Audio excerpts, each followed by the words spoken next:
Hello. Good afternoon, everybody. This is Sanjay Kumar. Myself, this is Sanjay Kumar. I'm a chemistry expert. Actually, I made one video of a first chapter that is only a solid state. It was theoretical video, केवल theoretical video था. अब मैंने 20 marks के मॉक्स question को include किया है इस video के लिए. इससे आपको बहुत मदद मिलेगी. मैंने सोचा है कि मैं धीरे धीरे करके डे बाई डे एक एक वीडियो बनाऊंगा 20 क्वेश्चंस के अराउंड में, और इससे आपको काफ़ी सारी हेल्प मिलेगी.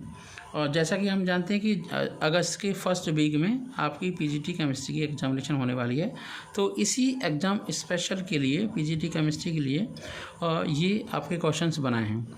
ये क्वेश्चंस नवोदय विद्यालय एनबीएस और आपके केवीएस आपका केंद्रीय विद्यालय समिति के लिए भी हेल्पफुल होंगे, फ्रूटफुल होंगे. ठीक है, तो हम क्वेश्चंस को स्टार्ट करते हैं. फर्स्ट क्वेश्चन ये पूछा गया है कि विच of the following statement is true for ionic solid. Ionic solid के लिए कौन सा वाला स्टेटमेंट ट्रू है. ठीक है, तो आयनिक सॉलिड के लिए ट्रू पॉइंट को देखने के लिए सबसे पहले हम एक एक पॉइंट पढ़ते हैं, और हमें जैसे ही आयनिक सॉलिड का कोई क्वेश्चन आएगा तो दिमाग में उसकी प्रॉपर्टीज आनी चाहिए, सारी प्रॉपर्टी. ठीक है, ionic solids are soluble in non polar solvent. ऐसा पॉसिबल ही नहीं है. आयनिक सॉलिड्स बनते हैं पॉजिटिव चार्ज और नेगेटिव चार्ज से. किससे बनते हैं? पॉजिटिव चार्ज और नेगेटिव चार्ज से बनते हैं. ठीक है, तो जब ये positive charge negative charge cation और एनाइन से बनते हैं तो होता क्या है, ये आपका स्टेटमेंट गलत है.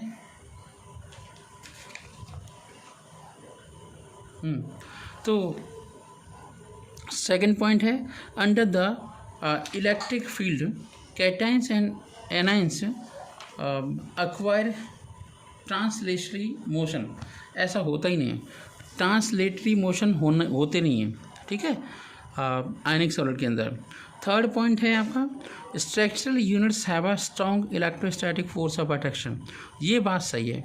मतलब जितने भी आयनिक सॉलिड्स होते हैं उनके अंदर strong electrostatic force of attraction या आयनिक अट्रैक्शन या कूलम्बिक आपके फोर्सेस होते हैं.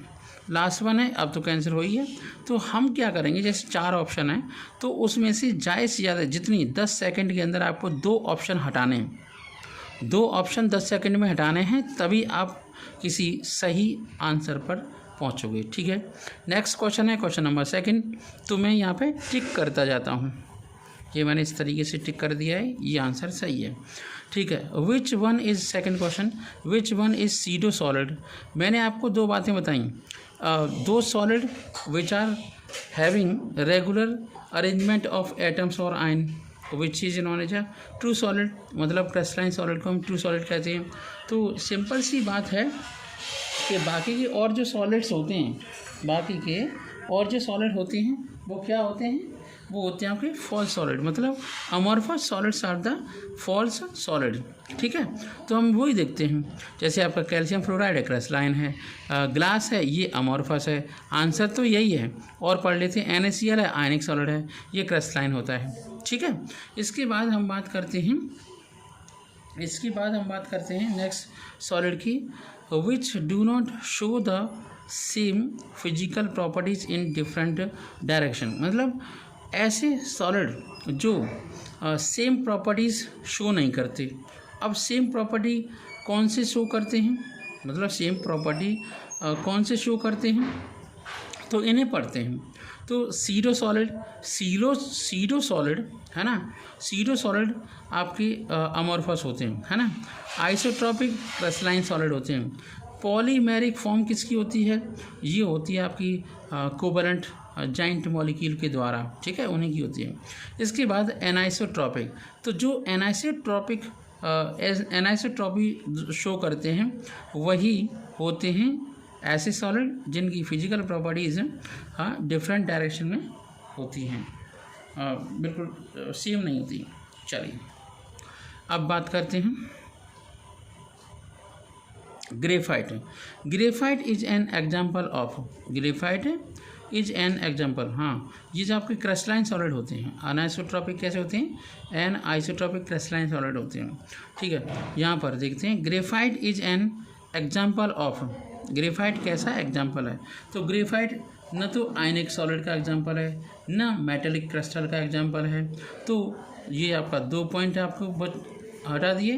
तो तीसरा है कोवैलेंट सॉलिड। तो जो आपके ग्रेफाइट होते हैं, ग्रेफाइट कोवैलेंट सॉलिड्स होते हैं। अभी तक हमने 4 क्वेश्चन किए हैं, अब 5th क्वेश्चन पे आते हैं। चलिए ठीक है, 5th क्वेश्चन पढ़ते चले जाते हैं।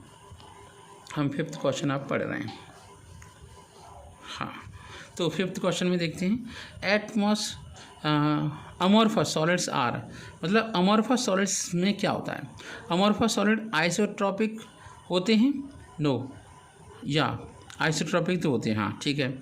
अच्छा, एंड सुपर कूल लिक्विड, ये तो बिल्कुल बात सही है, मतलब 5th क्वेश्चन का फर्स्ट पॉइंट ही सही है, तो इसी को टिक कर लेते हैं और केवल पढ़ लेते हैं। मतलब एन आइसोट्रॉपिक तो आपके क्रिस्टलाइन सॉलिड होते हैं, सुपर कूल लिक्विड अमोर्फस होते हैं, आइसो चलिए ठीक है, आगे चलते हैं। Question number 6।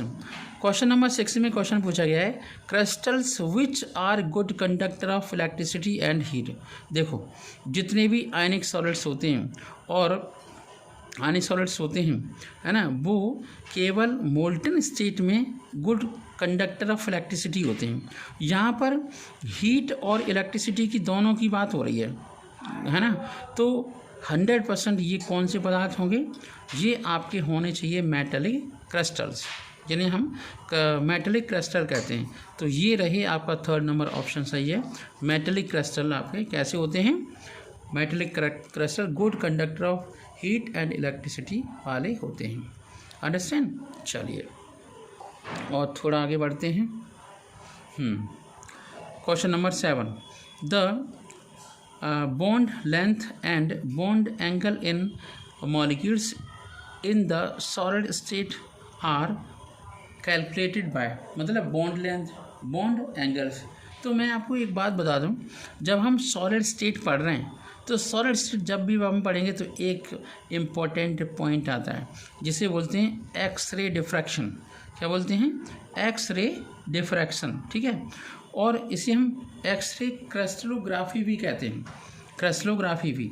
तो उससे किसी भी मॉलिक्यूल के अंदर की स्ट्रक्चर, है ना, उनकी प्रॉपर्टीज़, कौन कौन से एटम पाए जाते हैं, वो सब हमें स्टडी करने होते हैं।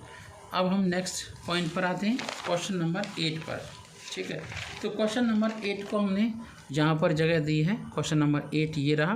क्वेश्चन नंबर 8 में देखते हैं कि आपका unit cell with a parameter x alpha equal beta equal gamma equal 90 degree. अब दिमाग में ये बात आनी चाहिए कि ऐसे कौन सी मतलब सिस्टम है, पैरामीटर सिस्टम है कौन सा, जिसमें alpha equal beta equal gamma equal 90 degree है, और इसमें साइड जो बी इक्वल नॉट सी है वो कौन सा है। तो ऐसा कौन सा हो सकता है, बताओ, थोड़ा सा एक मिनट का टाइम लो। देखिए, क्यूबिक में तो सारी साइड एक जैसी होती हैं, ठीक है। तो यहाँ पर आंसर आएगा टेट्रागोनल। ये मैंने आपको जो वीडियो बनाया था उस वीडियो के अंदर मैंने एक टेबल बना के दी है, उसी से संबंधित ये क्वेश्चन है। आप अच्छे से उस टेबल को स्टडी करके कर सकते हो। अभी नहीं आ रहा है तो आप एक बार अच्छे से लर्न कर लीजिए। क्वेश्चन नंबर 9 पर आते हैं। Triclinic crystal has the following unit cell parameter. तो ट्राइक्लिनिक जो आपका होता है वो बहुत ही अनसिमेट्रिकल होता है। इसका मतलब क्या हुआ, जो आपका 3rd आंसर है वो सही है, मतलब a equal not b equal not c, alpha equal not beta equal not gamma equal not 90 degree. Question number 10 पर आते हैं। इफ़ ऑल 3 इंटरफेशियल एंगल्स, है ना, defining the unit cell are equal in magnitude, the crystal can not be. कौन सा crystal नहीं हो सकता, ठीक है, क्वेश्चन नंबर 10 में। तो इसके केस में आपका हेक्सागोनल नहीं है, तो आंसर यहाँ पर है हेक्सागोनल। चलिए क्वेश्चन नंबर 11 पे बात करते हैं। 11 की, इन हेक्सागोनल क्रिस्टल में एक चीज़ अच्छे से लर्न कर लो, वो होता है गामा इक्वल 120 डिग्री। तो आंसर आपको टिक लगाने में दिक्कत नहीं आएगी, बहुत कम टाइम में टिक लग जाएगा। क्वेश्चन नंबर नेक्स्ट देखते हैं। क्वेश्चन नंबर है 12। इस 12 क्वेश्चन को पहले पढ़ते हैं। वो कह रहे हैं कि orthorhombic crystal has this following unit has the following unit cell parameter. तो ये आपका ऑर्थोरोम्बिक का कौन सा वाला यूनिक पैरामीटर हो सकता है? तो पढ़ते हैं A = B = C, है ना, ये नहीं हो सकता, है ना। और आपका A = B = C, ये भी नहीं हो सकता। A = B = C = हो सकता है। एक इसमें अल्फा बीटा गामा 90 डिग्री होंगे, तो इसका ऑप्शन C सही है। ठीक है, तो C पर आप टिक लगाएंगे। मैं आपको 1 मिनट का टाइम दे रहा हूँ और पढ़ रहा हूँ, तब तक एक्सप्लेन कर रहा हूँ। तो which of the crystal system contains the maximum number of Bravais lattice. अब विचार करो कि किसमें, जैसे ब्रावियस लैटिस का मतलब क्या था, क्यूबिक में 3 टाइप की थी, सिंपल टाइप की, फेस सेंटर्ड की, है ना, और बॉडी सेंटर्ड की। ठीक है, और आपका हेक्सागोनल है, एक ही टाइप की है ना, ट्राइक्लिनिक है, एक ही टाइप की है। तो इससे पता लग जाएगा कि मतलब ऑर्थोरोम्बिक के अंदर 4 टाइप की यूनिट सेल होती हैं। वो 4 टाइप की यूनिट सेल कौन कौन सी होती हैं? आपकी body centred, simple unit cell, face centred and end centred unit cell. देखिए, मेरे इस वीडियो से आपको, अगर आपने पुराना वाला वीडियो नहीं देखा है सॉलिड स्टेट का, तो यहीं पर भी आपको सारी चीज़ें क्लियर हो जाएंगी, क्योंकि मैं ऑप्शनल क्वेश्चन को एक्सप्लेन भी कर रहा हूँ। एक्सप्लेन करने से आपकी नॉलेज इंक्रीज होगी, आप थ्योरी पढ़ो या ना पढ़ो, मैं आपको यहीं पर सारी बातें बता रहा हूँ। तो क्वेश्चन नंबर 14 पर आते हैं।